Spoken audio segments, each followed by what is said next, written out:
right inside and throws it down. Hard, a three-pointer. Josh Hart from downtown. Brunson wide open. Jalen Brunson ties the game. What's up, Rami? How's everything, man? Welcome into Knicks for Clicks. I'm Bryce Gelman, of course. I just said Rami Lavi. Rami, we are going to be discussing something that might be controversial. And it's not the final score of the game against the Hawks in Game 2, which was a pathetic disaster of a loss. I want to touch on where I watched that game and how the people around me may have viewed me and may think that I'm a psychopath, which I am. But I wanted to get into a specific part of that, and that's Jalen Brunson's play, and then we could approach the rest of it as we go on here. But I wanted to preface that. Now let me ask you, how are you, Rami? I'm doing all right. And before we get into that, because that's definitely, there's a lot of different aspects to talk about in this game. But I think we both agree on this, and it's interesting that we agree on this point because terrible rotation in the second and fourth quarter by Mike Brown. Too many missed free throws. Jalen Brunson playing hero ball at the end. The last possession, everything that happened on it, whether Josh should have tried to go coast to coast, Mikal pulling up, all those different things that happened. So much had to go wrong in this game for the Knicks, and yet they lost by 1. Yeah. You can't blow a game like that. I don't know if you mentioned the OG free throws. Well, I mentioned the team free throws, but the OG free throws right there. Yes. Missing 2. Yeah. Correct. I mean, listen. At the end of the day, all of that happens, yeah, and yet they only lose by 1. Like, I feel pretty good about this. This isn't like you blew a game to the Celtics or the Pacers or a team that's good. The Knicks are so much better than this team, and we'll talk about all those different things. And yes, there are problems, and I have an issue with letting them back into the series. But overall, I'm feeling pretty confident moving forward, at least in this series. Yeah, and I think you might be shocked by this, and I think I've already relayed this to you, but I know a lot of my friends were shocked about this. So I'll explain to you what the hell happened. So I'm flying back, and I'm watching the game on my computer, and I expect to get in around 10:30. I'm like, all right, well, I'll watch the end of the game, and then we'll get off the plane. I'll be fine. Captain says, pilot goes, yeah, we're landing a few minutes early. I'm like, shit. I'm the only one on the plane who's like, no, please take your time. Keep us in the air. Land, please. We land 15 minutes early. Everyone runs off the plane. The Knicks were up, obviously, in that game. And as I'm about to walk out, they start to blow the lead. So I'm trying to make an air train. I'm watching the game. I don't miss anything. Like, I'm watching the game intently. I'm walking ahead. It is what it is. I'm like, if I run into someone, I run into someone. I don't care. I'm being vocal. I'm being loud. That's just who I am. That's what I do when I watch Knicks games. I'm not going to, hold myself back because Joe Schmo is five feet in front of me and I've got to watch what I have to say. Screw him. Screw anyone else. So I'm sitting there. I guess not sitting there. I'm walking. I finally get to the air train, and that's when, OG missed both free throws. And then CJ McCollum gets fouled. He misses both those. And of course, that is where I watched Mikal Bridges miss the shot. So a really chaotic, convoluted thing, but I essentially get on the train and get to Jamaica and, LIRR to the city. I get to Grand Central. And as I'm walking home, it's freezing. It's like, feels like 32. And I had a sweatshirt on. I'm like, you know what? I think the loss was a good thing. I'm not really, listen, I'm upset. I'm a Knicks fan. I was pissed. But I was walking back and I'm like, I don't really feel like I did last year against the Pacers. I don't feel like I did in Game 5 against the 76ers. I don't feel like that. And Rami, I came back to this feeling, this general sentiment that you just said. The Knicks are a way better team than the Atlanta Hawks. I think a lot of people have overrated them or did overrate them going into this series. The Knicks are 10 times more talented. It makes it even worse they lost that game, but that's my mindset going into this. I'll let you respond. Yeah, so a couple of things. First, a question. Why didn't you just sit down at the airport where you knew, find an empty gate where no one's sitting there and you could just have your space to watch the end of the game? So I get home 35, 40 minutes later than I could have gotten home? At that point, you said you would have rather stayed on the plane. Yeah, it's a different story. Like, the second I got off the plane, I'm just full speed ahead. I agree with you in general, but if you would have rather been up in the air to watch the game, wouldn't a better environment be to just sit down in the airport? You don't have to worry about, oh my God, service cut out because I'm on the train or anything. I don't know. Yeah, I mean, listen, the timing worked out because I was able to watch the end of the game sitting down or like, I'm like on, like squatting down at the air train at JFK. So I mean, look, listen, like I ended up getting a chance to watch it. I was losing my mind walking through the airport. It is what it is. Just if you know me, like I'm not missing a train. Like nothing will stop me from walking full speed ahead and looking like a complete idiot. No matter where it is, whether it's on the streets or the JFK terminal. The question I have for you about the game itself is, why do you think it's a good thing? Like, in my mind, I don't think it's as bad. The problem is in that second quarter, and there were two moments in the game that I could point to, like in the building, that maybe it was just the section I was sitting in and the people I was sitting with, but that felt like what's happening right now. The one moment was obviously the free throws at the end by OG. That was like a groan, but at that point, it felt like already like the writing was on the wall. 2 moments earlier, the second quarter, when they go through multiple timeouts, multiple stoppages on an extended 13-3 run, and he doesn't make any change. Mike Brown doesn't bring either of the starters back in when he hadn't even done that all year. Like, he's been starting Karl in the second quarter and fourth quarter all year. And he just goes away from that. I don't know why you're experimenting with things. So that was like, we're sitting there, and after timeout after timeout, we're not watching Towns walk. Like, I started wondering if Towns was hurt or something. Like, that was the sentiment. Like, what's going on? Like, this is a real problem. He doesn't realize it's slipping away. And at that moment, I'm like, you're letting them back in the series. The second moment was the Knicks are up 9, 8 minutes to go in the game. They have great ball movement, and then it ends in a Mikal 3 that just rims out, goes halfway down and rims out, and they get the offensive rebound back out to Mikal. He shoots again, misses Also another 3, and then right down the other way, Kuminga gets the and 1, cuts it to 6. That's a 6-point swing. And again, the same feeling. You're letting a team that was dead and buried back into the series. And that's why I ask you, look, I understand. I don't feel terrible about this. I feel like the Knicks are the far better team, but I still feel like you let a team that was dead back into the series by losing this game. So I don't feel good about it at all. Yeah, I mean, that's completely fair. And I think that that's the average fan's mindset. A lot of people were very emotional after the game. They were very upset. This is as bad as the Pacers last year. This is as bad as the 76ers. Like, shut the hell up. Shut up. Take a step back. Realize what's going on here. And I think for me, like, the positive aspect, which is just so unlike me, if you know me. Like, I think I'm a realist. I don't like, you could be positive or you could be a pessimist. And I feel like I'm a little bit like skewed towards the negative end, but I'm a realist. I'm in that like little fan, like, yeah, I mean, listen, in a Venn diagram, I'm not totally on the left. I'm like right in the, the center left. If, left is negative, right is positive.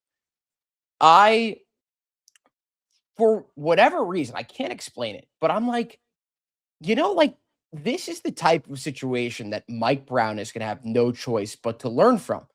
It happens so early that he can now adjust. If you lose to the Hawks, if you blow another game like this, or worst case scenario, you lose the series, he's gone. He is gone. So there is a very short leash for Mike Brown. So on that side, and like I saw Chris Persianen, like he put out an article. Essentially, Mike Brown said he's going to continue doing it. Let's see how long that lasts.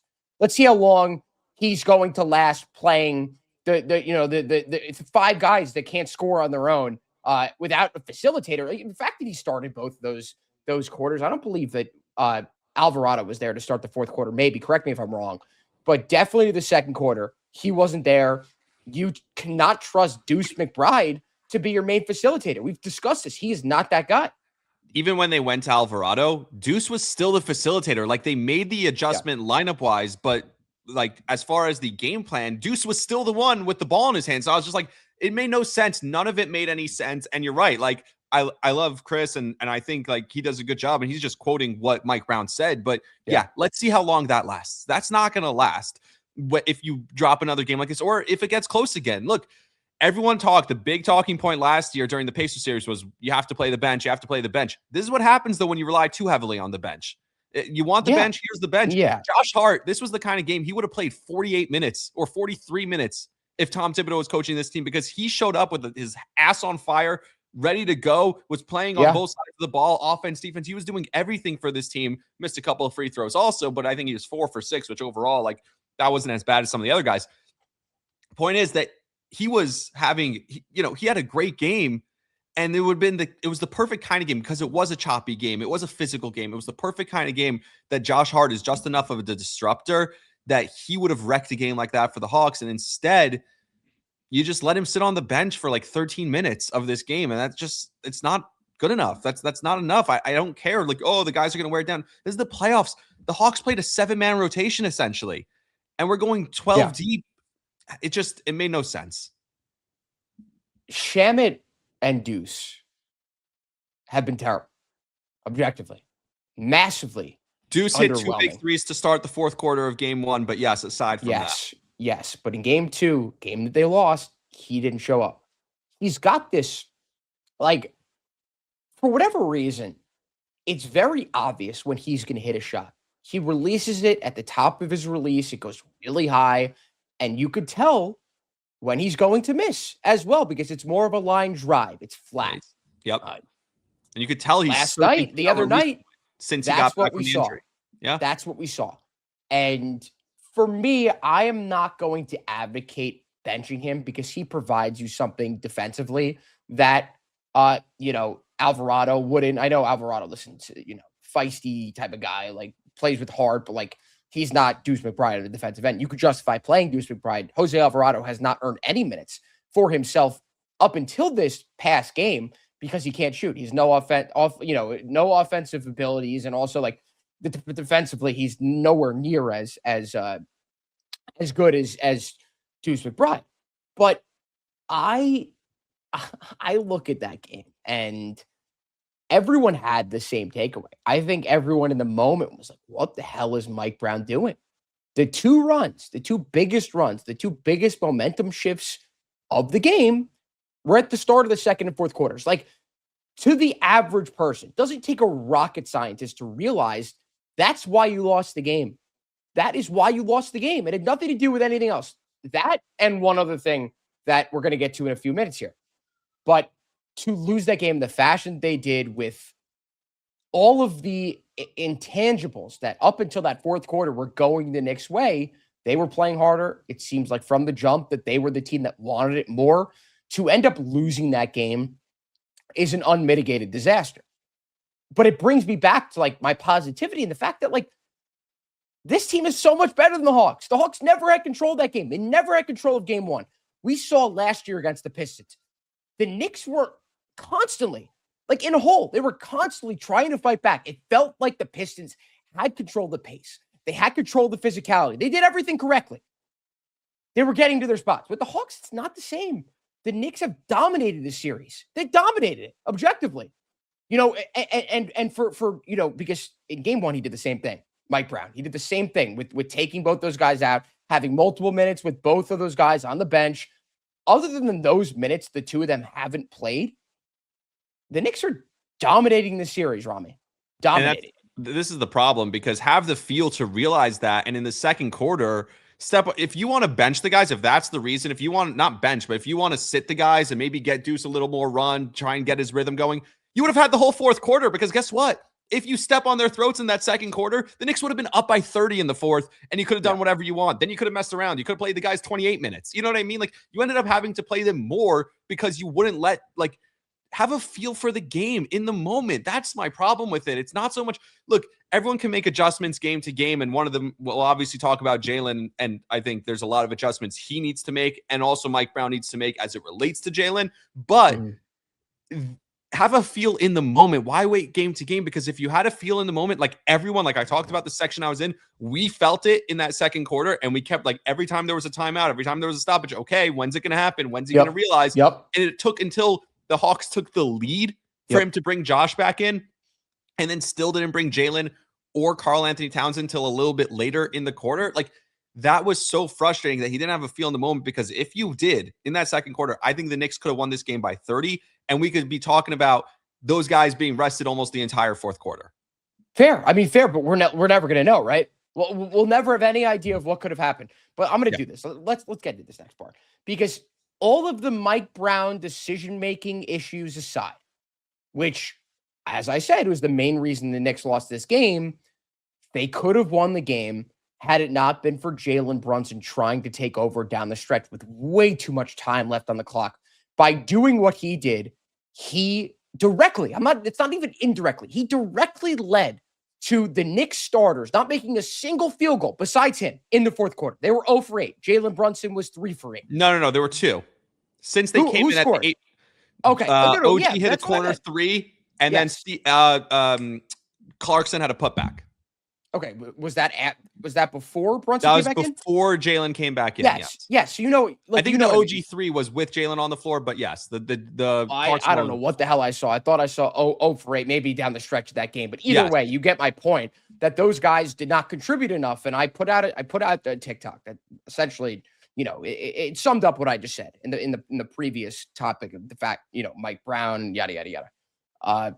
And I talked about Jalen Brunson and what he did down the stretch. And I talked about, the fact that he became the Knicks Achilles heel, and he's become that over the course of his, I'm not going to say it's all the time, but it has become an issue. And from what I've seen, for whatever reason, there are still fans out there that love to blame everyone else. They look at the shooting stats, say, oh, OG didn't score. Oh, Cat did nothing. It is impossible for players who are making tens of millions, if not hundreds of millions of dollars, to not have an ego in that moment. It is impossible for them to get going when they don't touch the basketball. It is impossible for someone that plays off the ball to do anything that could remotely help the team when the one guy who has the ball is trying to score himself on every single possession. And in the moment, I was infuriated because this is not new for me.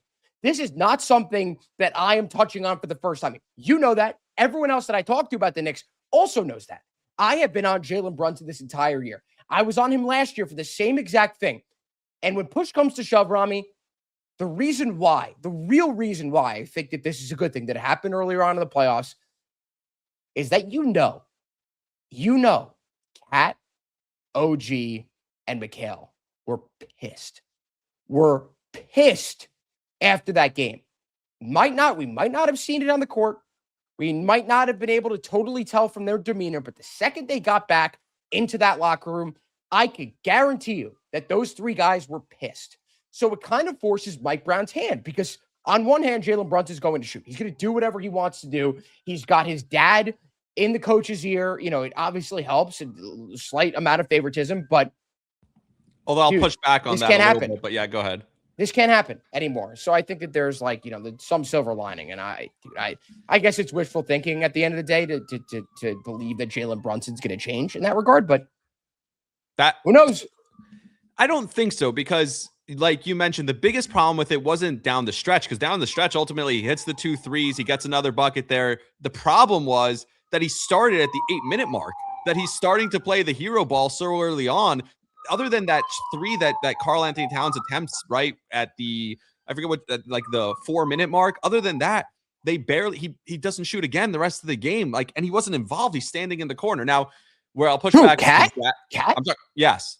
Well, he was used as a screener. Hart was used as a screener as well. And we saw the Knicks completely revert from what we saw earlier on, I guess 2 weeks ago. I mean, with the 2-man game. Gone. But it's not Cat's fault. It's not Cat's fault that he comes up, sets the screen, and rolls or fades. And Brunson doesn't every single time. Jalen just wanted to get the switch and go one-on-one. Exactly. That's it. That's all he wanted to do, and that's 100% on Jalen.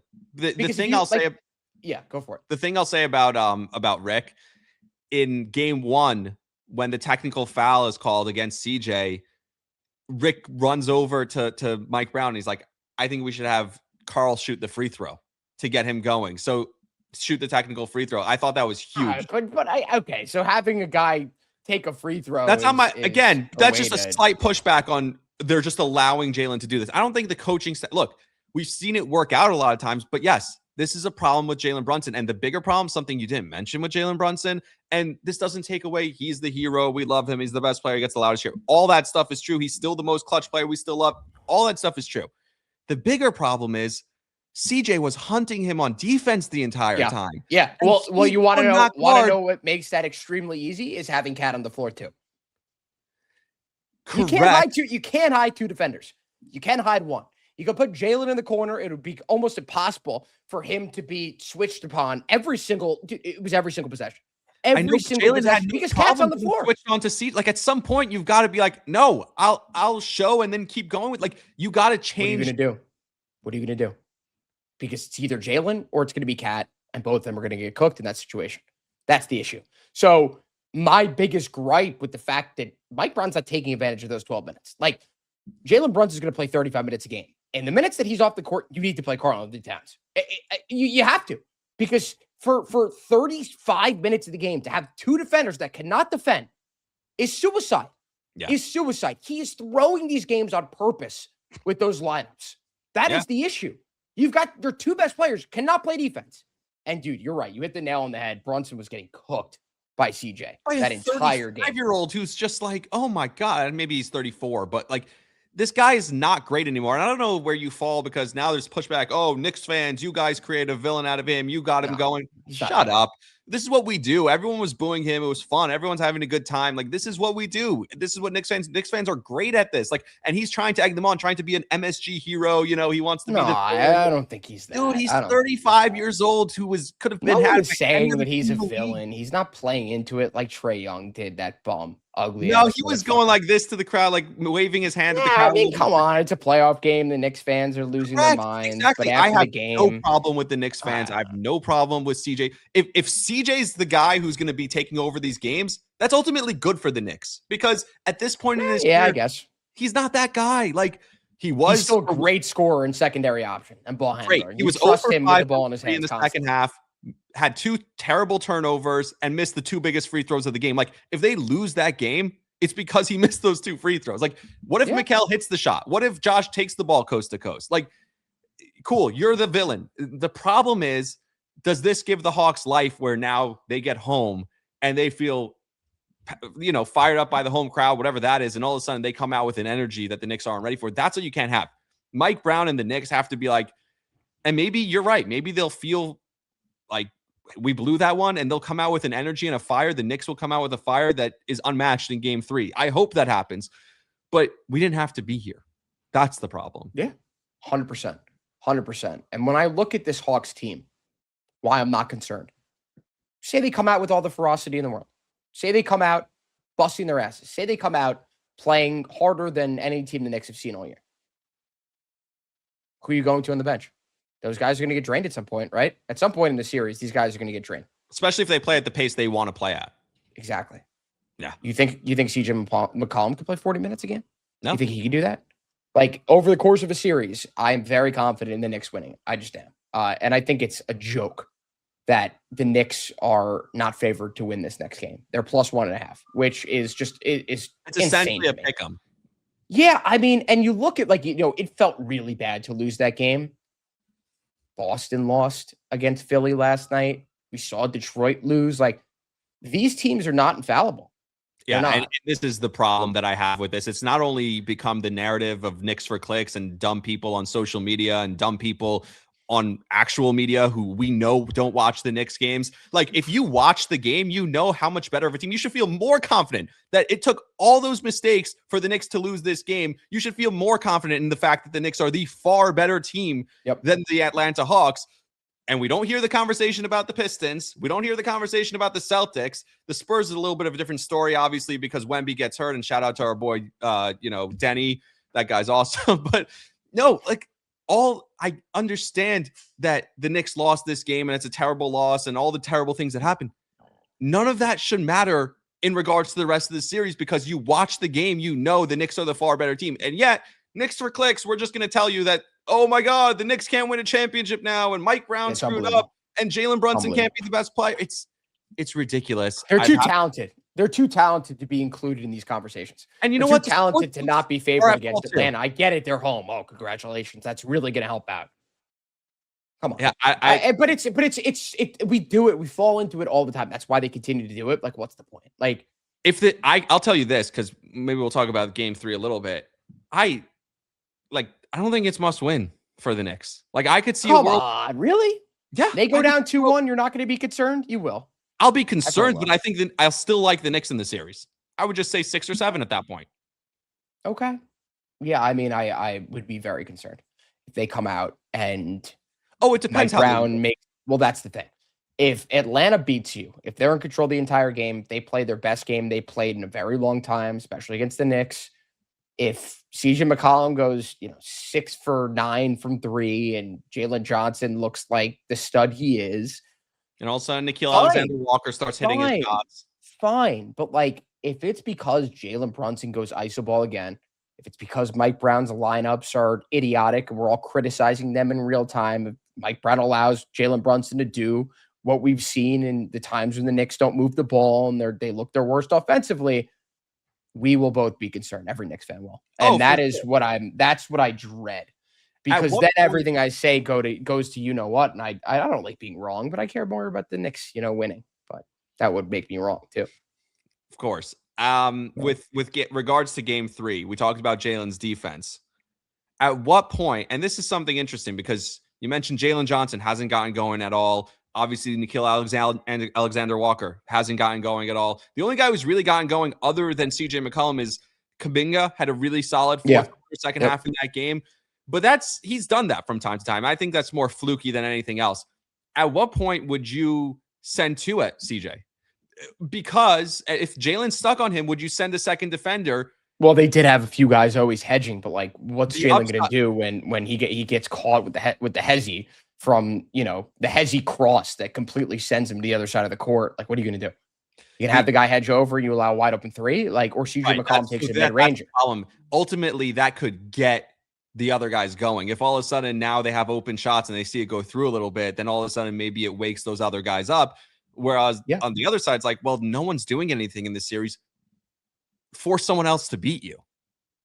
Yeah. Because if CJ's the only one who's beating you, maybe you just got to force someone else to beat you. So there's 2 sides to the argument, but I don't know. At this point, I'm more leaning to the side of make someone else prove that they could step up in the series because no one else has. You can't lose to if the one guy you lose to can't be 34-year-old CJ McCollum.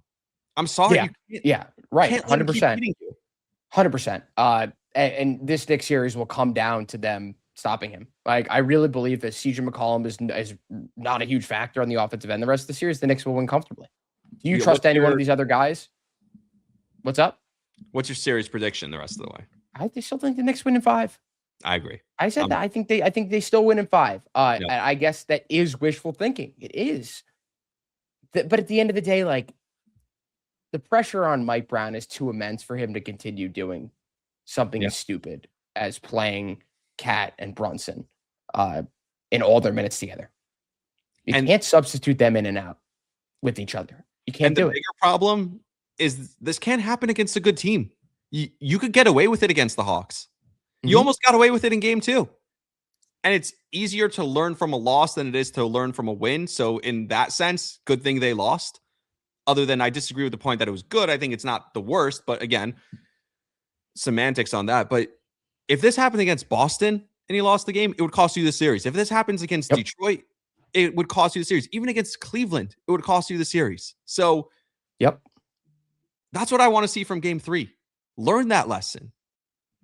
Yeah, I mean, that's ultimately the story here going into game 3. We're going to talk about that. We haven't discussed this, but you want to go live tomorrow before the game? I'm in. You got the time? All right, so we're going live before. There we go. We figured it out right here. Rami and I are going live before game 3 against the Atlanta Hawks. The game starts at 7, so assume we'll be live 6:15, 6:20. Get a 40-minute pregame in. Yeah. Come hang out. We'll talk about the game. We'll shoot the shit and break down all you need to know about game 3 between the Knicks and the Hawks. Rami, great stuff today. And we'll see you tomorrow. Yeah, let's go Knicks.